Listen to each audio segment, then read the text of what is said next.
alhamdulillahi rabbil kainat الموجود أزلا وأبدا لا يوصف بالقعود ولا بالجلوس المنزه عن كل الغايات والأركان والأدوات لا تحويه الجهات الست كسائر المبتدعات وما وصف الله بمعنى من معاني البشر فقد كفر ونصلي ونسلم على أشرف خلق الله سيدنا وحبيبنا وشفيعنا وقدوتنا ومولانا محمد صلى الله عليه وسلم وعلى آله وأصحابه الطاهرين ومن تبعه بإحسان إلى يوم الدين اللهم فقهنا في الدين اللهم زدنا علما اللهم ارحمنا وارحم أمة سيدنا محمد صلى الله عليه وسلم يا أرحم الراحمين أما بعد الحمد لله.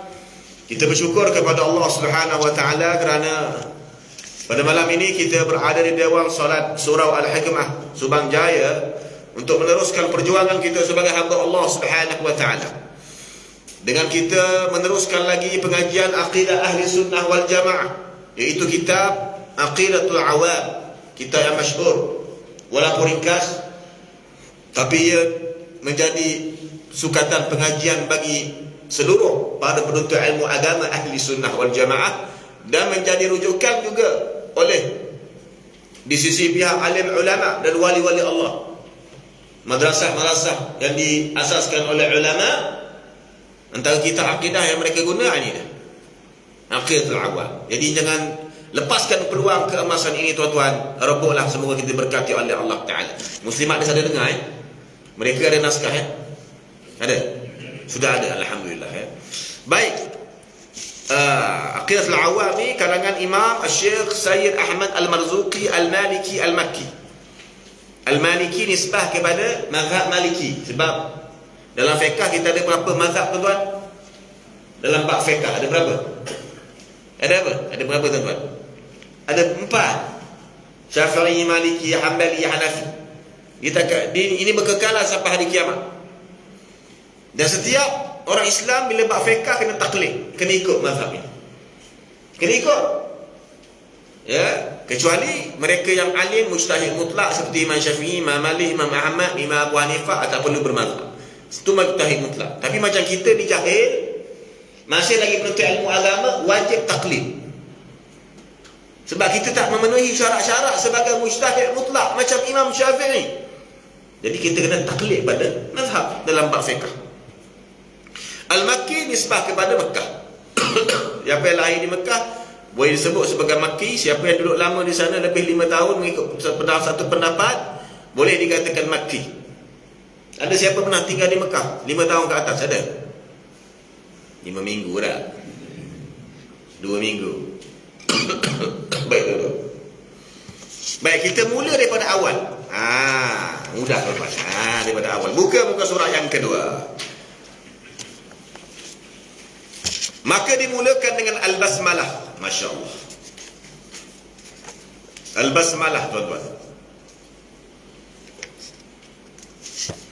Baik, berkaitan dengan matan Risalah Aqidatul Awam ni, dia punya pengarang dia Syekh Ahmad Al-Marzuqi, dan diriwayatkan bahawasanya Syekh Imam Ahmad Marzuqi daripada orang alim, ya, pada tahun 1258 Hijrah, daripada bulan Rejab, hari yang ke-6, iaitu pada malam Jumaat. Malam Jumaat 6 hari bulan Rejab tahun 1258 Hijrah. Pengarang risalah Aqidatul Awam ini ra'an Nabiyya sallallahu alaihi wasallam, bermimpi bertemu dengan Rasulullah. Dan sedia maklum, bermimpi dengan bertemu dengan Rasulullah sallallahu alaihi wasallam boleh berlaku. Jadi pengarang di sana ini bermimpi bertemu dengan Rasulullah sallallahu alaihi wasallam dan para sahabat berdiri di sekeliling baginda alaihi salam wa ashabuhu waqifina haulah. Lalu Rasulullah sallallahu alaihi wasallam berkata kepada yang melihat mimpi ini, "Iqra' manzumat at-tauhid allati man hafizaha dakhala al-jannah wa nala al-maqsud min kulli khair wafaq al-kitab wa sunnah."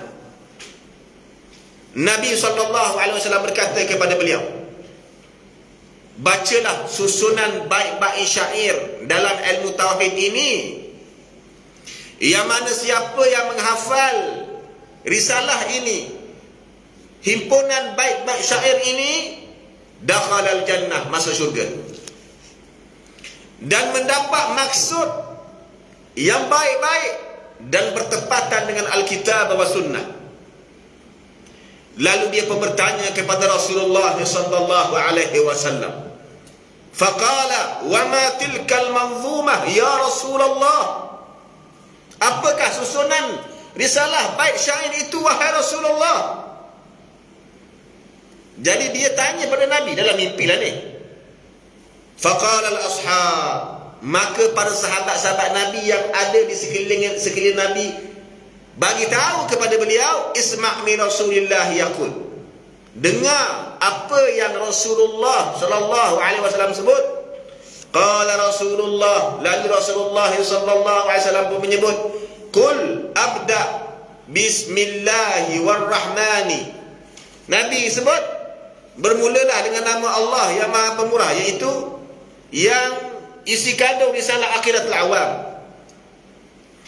Lalu Syekh Ahmad Marzuq pun mengikuti sebutan baginda alaihi salatu wassalam. Lalu dia pun sebut, abda'u bismillahi warrahmani wa birrahimi daimil ihsani. Ya. Kemudian dia pun bangun daripada tidur, terjaga daripada tidur. Falamma stayqadha min manamih wajada ma ra'ahu fi manamihi mahfuzan 'indahu 'an dhahri qalb min awwalihi ila akhirih. Apabila Al-Imam Syekh Ahmad Marzuqi terjaga daripada tidur, dia mendapati dia telah menghafal susunan-susunan bait syair yang disebut oleh Rasulullah sallallahu alaihi wasallam daripada awal sampai akhir, iaitu risalah Aqidatul Awam yang ada di depan kita ini, tuan-tuan. Dan peristiwa ini berlaku pada malam Jumaat seperti yang dinyatakan tadi. Kemudian pada Jumaat yang lain pula, daripada bulan Zulqa'dah, hari yang ke-28 daripada bulan Zulqa'dah pada tahun 1258 Hijriah, Syekh Ahmad Marzuqi bermimpi lagi bertemu dengan Rasulullah sallallahu alaihi wasallam, berlaku pada waktu suhur. Suhur ni waktu sebelum subuh, akhir-akhir malam.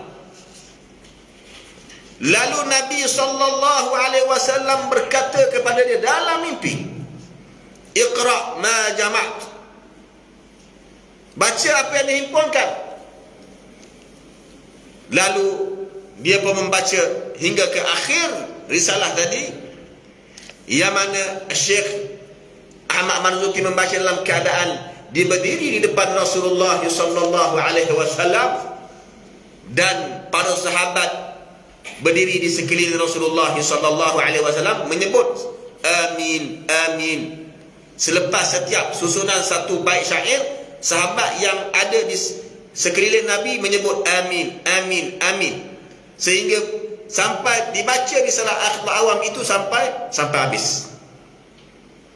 Lalu selepas selesai bacaan risalah tersebut di depan Rasulullah sallallahu alaihi wasallam, lalu Nabi pun berkata kepada beliau, waffaqakallahu ta'ala lima yurdihi wa qabila minka wa baraka alaika wa 'alal mu'minin wa nafa'a bihal ibad. Lalu dikatakan, Nabi kata pada Syekh Ahmad Marzuki dalam mimpi, Allah Ta'ala mentaufikkan kepada kamu apa yang diridha dan menerima daripada kamu dan memberkati kamu dan bagi orang-orang mukmin. Dan Allah Ta'ala, dan dengan risalah tadi hamba-hamba Allah Ta'ala dapat manfaat. Ya. Jadi ini kisah macam mana munculnya risalah Aqidatul Awam yang kita belajar ni, tuan-tuan. Dan daripada situ ulama mengambil dan mensyarah dan menerima apa yang diselidik, dikaji bahawanya risalah tersebut tidak ada satu pun yang bercanggah dengan Al-Quran dan Sunnah Rasulullah sallallahu alaihi wasallam. Ini anugerah daripada Allah Subhanahu wa taala kepada para alim ulama, wali-wali Allah Taala. Ya, tapi kita kena ingat, ini berlaku pada perkara-perkara tertentu sahaja. Hanya yang mendapat keistimewaan seperti ini, bermimpi berjumpa dengan Nabi dan dapat seperti yang dinyatakan tadi, hanya berlaku kepada manusia-manusia yang terpilih sahaja dari kalangan ulama dan wali-wali Allah. Bukan maknanya dalam bab menuntut ilmu agama ni kita tak perlu belajar ilmu agama, cukup dengan mimpi saja. Bukan. Saya tak nak belajar lah, tak nak datang kuliah ni. Saya nak cuba usaha, kalau boleh nak bermimpi dengan Nabi setiap malam, nak belajar terus daripada Nabi. Bukan begitu. Kalau macam tu tak adalah ulama, tuan-tuan. Tak adalah majlis ilmu agama, tak adalah kuliah maghrib kita malam ni semua pakat nak tidur malam ni nak jumpa Nabi. Bukan begitu. Hanya orang-orang tertentu saja. Dan orang itu sebenarnya telah mempelajari ulama yang bermimpi bertemu dengan Nabi pun. Sebelum itu dia telah mempelajari ilmu agama yang dia ambil pada ulama-ulama. Bukan bergantung kepada mimpi-mimpi semata-mata. Dia berdamping dengan ulama, dia membaca kitab, dia menghafal kitab, dia memahami pengajian dan seumpamanya. Nampak? Barulah dia mendapat anugerah keistimewaan yang dinyatakan tadi. Tetapi kalau ilmu agama dia tak belajar langsung, kosong, zero, fardu ain pun tak belajar, tuan-tuan, akidah pun tak belajar, kemudian dia nak belajar ilmu agama macam disebut tadi, nak dapat tahu daripada Nabi, tak akan berlaku, tuan-tuan. Ya, jadi cuma kita nak bagi semangat untuk belajar risalah ini. Inilah antara sejarah permulaan kemunculan risalah Aqidatul Awam. Ya, selepas ulama ini meninggal dunia, maka ulama lain pun bangun, bangkit, syarah risalah akidah ini dan diterima pakai di pelosok majlis ilmu agama yang ada di atas muka bumi ini. Masyhur risalah Aqidatul Awam. Itu secara mukadimahnya, tuan-tuan. Ya, berkaitan dengan macam mana boleh terjadinya risalah Aqidatul Awam. Kesimpulannya, pengarangnya mendapat risalah ini dalam mimpi bertemu dengan Rasulullah sallallahu alaihi wasallam. Hebatnya karamah ni, karamah ulama ini bila dia terjaga daripada tidur dah hafal risalah yang ada depan, tuan-tuan, dah hafal. Itu karamah tu, karamah. Kita tak ada benda macam tu, ya. Kita kena hafal, kita kena datang berdamping dengan ilmu agama, tuan-tuan. Baik, kita mulakan bacaan risalah Aqidatul Awam. Bismillahirrahmanirrahim. Dengan nama Allah Ta'ala yang Maha Pemurah lagi Maha Mengasihani. Dan ini disebut sebagai Al-Basmalah. Kemudian yang pertama sekali telah disebut ataupun telah berkata Al-Imam Al-Syekh Ahmad Al-Marzuki rahimahullah, Al-Imam As-Sayyid Ahmad Al-Marzuki Al-Maliki Al-Makki rahimahullah, abda'u bismillahi warrahmani wa birrahimi daimil ihsani. Baik, saya baca, tuan-tuan ikut, tuan-tuan. Barakah keberkatan, tuan-tuan. Ikut, ya. Muslimat di belakang anda boleh ikut. Ya. Abda'u bismillahi warrahmani. Saya ulangi lagi. Abda'u bismillahi warrahmani. Sekali lagi, tuan-tuan. Abda'u bismillahi warrahmani wa birrahimi daimil ihsani wa birrahimi daimil ihsani wa birrahimi daimil ihsani. Baik, saya ulangi sekali lagi yang terakhir ya. Abda'u bismillahi warrahmani wa birrahimi daimil ihsani.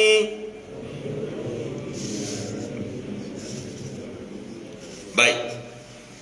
Pertamanya kata Imam Sayyid Ahmad Marzuqi ini, abda'u bismillah, aku atau saya mulakan risalah ini, saya mulakan dengan apa? Dengan nama Allah, dengan menyebut nama Allah. Saya memulakan kerja ini, amalan ini dengan ambil berkat daripada nama Allah. Mutabarrikan bismillah. Mutabarrikan, aku ambil berkat dengan nama Allah. Ismullah, nama Allah ada barakah. Nama Allah tuan-tuan ada barakah. Kerana itulah nama Allah ni tuan-tuan, kalau kita nak berzikir, kita boleh sebut dengan sebutan yang betul, seperti Allah, Allah, boleh. Kerana itu nama Tuhan kita. Allah ada makna. Wa lafzul jalalati Allah alamun lidzat al-muqaddas al-mustahiq li nihayati at-ta'zim wa ghayati al-khusyu'. Mafhum dia, kalimah Allah tu yang menunjuk kepada zat yang mulia, yang layak disembah, yang layak dijadikan kepadanya kemuncak rasa rendah diri dan tunduk ibadah, tuan-tuan. Maknanya yang mempunyai ketuhanan, iaitu yang berkuasa mengeluarkan daripada tiada kepada ada, iaitu Allah. Itu makna Allah. Jadi bila ditulis Allah, ada makna dia. Allah, Allah, Allah, Allah. Ni kalimah yang mulia dan ada barakah. Jadi bila kita sebut bismillah, maknanya aku memulakan dalam keadaan aku ambil berkat dengan nama Allah. Nama Allah fihi sir, ada rahsia dia, ada keistimewaannya. Maka boleh dijadikan zikir Allah, Allah, Allah dengan sebutan yang betul. Dan ada sebagai pada orang kita ni, budak-budak kecil diajar Allah, Allah. Maka berzikir dengan menyebut nama Allah secara tunggal tadi, Allah adalah diharuskan. Kenapa? Kerana Allah ada makna. Allah ada makna. Tuan-tuan nak buat zikir buat apa? Allah, Allah, Allah 100 kali, 200 kali, 300 kali. Nampak? Tak ada masalah. Sebut zikir. Ikut berapa bilangan tuan-tuan nak. Ya, 100 kali ke 1000 kali, Allah, Allah, Allah, Allah. Tapi dengan sebutan yang betul. Jangan sampai tahap huruf H tu tak disebut. Maka ada orang menyebut apa? Lama-lama dia sebut Allah, Allah, tak ada H, H tak ada. H juga.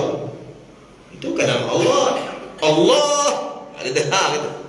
Ni Allah, Allah, Allah. Tak betul tu. Tu zikir yang salah. Kita bukan zikir yang bid'ah. Tapi kalau sebut Allah, Allah tak bid'ah, tuan-tuan. Kita boleh berzikir, tak ada masalah. Kenapa saya sebut benda ni, tuan-tuan? Dulu pernah jadi isu. Ini banyak kali kita ulang. Dan dia akan berulang lagi. Ada kelompok, ada pihak tertentu, dia tak boleh terima zikir sebut Allah, Allah, Allah, Allah. Kalau kau nak berzikir, jangan sebut Allah. Kau kena sambung kalimah lain. Seperti Subhanallah, Alhamdulillah, Allahu Akbar. Tak apa. Tapi kalau Allah, Allah, Allah, itu pelik tu. Lebih dahsyat lagi dia kata apa? Zikir dengan sebut Allah, Allah, Nabi tak pernah sebut. Nabi tak pernah buat zikir macam tu. Jadi janganlah buat. Kalau buat bid'ah, sesat dia kata. Sebab apa? Nabi tak pernah buat. Dia orang ada satu kaedah. Kalau Nabi tak pernah buat, kita buat, bid'ah, sesat, masuk neraka. Oh, letih tuan-tuan. Bulan depan bulan Maulid lah, Rabiul Awal. Orang bulan Maulid ni buat apa? Majlis apa? Bulan Rabiul Awal buat apa? Maulid lah. Ceramah Maulid, majlis Maulid. Sama dia orang tolak kaedah dia. Tak boleh ni maulid ni. Kenapa? Nabi tak pernah suruh pun. Zaman Nabi tidak ada, Nabi tak pernah suruh. Jadi kenapa kita buat maulid ni? Bid'ah sesat ni. Sama juga dengan zikir Allah. Dia membid'ahkan perbuatan tersebut. Tapi kita ahli sunnah wal jamaah tidak sedemikian.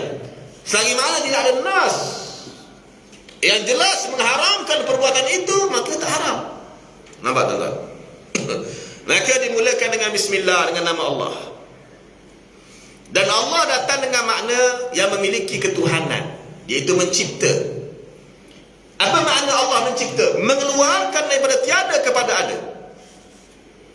Segala makhluk yang ada adalah dicipta oleh Allah Ta'ala. Termasuk langit, termasuk syurga, termasuk bumi, termasuk neraka, termasuk arash. Maka tidak boleh dianggap Allah Ta'ala berada di atas langit. Tak boleh. Ini ada pula orang menganggap Allah di langit dengan zatnya. Kemudian dia kata pula Allah di atas arash.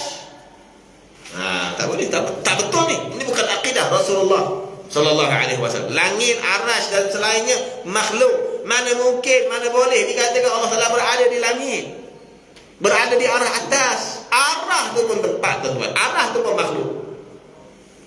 Dan seumpamanya. Itu bismillah dengan nama Allah. Dan kalimah Allah, lafaz Allah ni, jika ditulis di kertas, tuan-tuan, wajib dihormati. Maknanya wajib dijaga. Maka termasuklah buku-buku agama.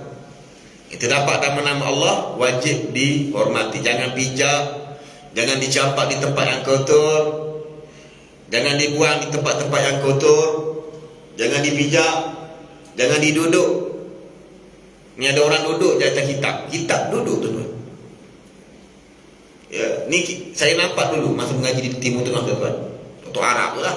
Orang kata Arab ni hebat sangat. Tengok dia duduk kat kitab-kitab yang dia belajar. Gila Arab ni. Kitab agama lah. Kalau tempat negara dia tu debu, jadi nak duduk sementara nak tunggu pensyarah tu datang masuk ke dewan kuliah. Dia duduk. Takut kotor seluar debu. Letak buku agama. Ngaji bidang agama, tuan-tuan. Orang macam ni lahir jadi ulama, jadi mufti ke, jadi qadi ke. Nanti dia jadi rosak, tuan-tuan, zaman sekarang ni. Ketika menuntut dahulu pun tidak menjaga syariat Allah Subhanahu wa taala. Ini depan mata saya nampak, tuan-tuan. Di universiti Islam yang terkemuka di dunia, tuan-tuan. Tahu universiti apa? Nak tahu jumpa saya depan. Tak boleh sebut lah, tuan-tuan. Ya. Kita takut terasa hati pula. Baik. Kemudian Ar-Rahman. Apa makna Rahman? Ma'nahu al-kathirur rahmah bil mu'minina wal kafirin. Al-kathirur rahmah bil mu'minina wal kafirin fi dunya wa bil mu'minina khasatan fil akhirah. Ar-Rahman tu banyak beri rahmat bagi orang mukmin dan orang kafir. Orang kafir pun dapat rahmat Allah, tetapi di mana? Di dunia sahaja. Orang mukmin confirm dapatlah. Orang kafir pun dapat juga rahmat Allah di dunia sahaja. Dan khusus bagi orang mukmin sahaja di akhirat kelak nanti. Orang kafir tak dapat rahmat Allah. Di dunia kafir, mukmin dapat rahmat Allah. Contohnya orang kafir umur panjang, sihat, rezeki dia banyak, kehidupan dia lebih selesa. Itu rahmat Allah Ta'ala. Maka tak perlu kita kagum dengan kemewahan orang-orang bukan Islam di dunia ini. Tak perlu. Sebab itu rahmat Allah Ta'ala beri pada mereka. Kita kena kagum dengan kita ini sebagai orang Islam. Tak perlu kita kagum dengan orang-orang kafir yang sudah mati. Dan kadang-kadang berlaku upacara pengebumian. Orang bukan Islam lah. Orang terkenal, disegani, ada sejarah. Ada pula orang Islam ni tukar kagum. Hebat apanya mati kafir tu. Tapi hebat. Hebat apanya? Hebat orang Islam. Inna akramakum indallahi atqakum. Tuan-tuan tahu tak? Sejarah kerajaan Islam lah paling hebat di dunia ni. Bukan kerajaan penjajah, bukan kerajaan orang kafir, kerajaan Islam. Takkanlah kita nak bangga dengan kerajaan orang kafir, kuasa orang kafir. Kita berbangun dengan kuasa Islam, kerajaan Islam dahulu bermula daripada selepas kewafatan Nabi SAW.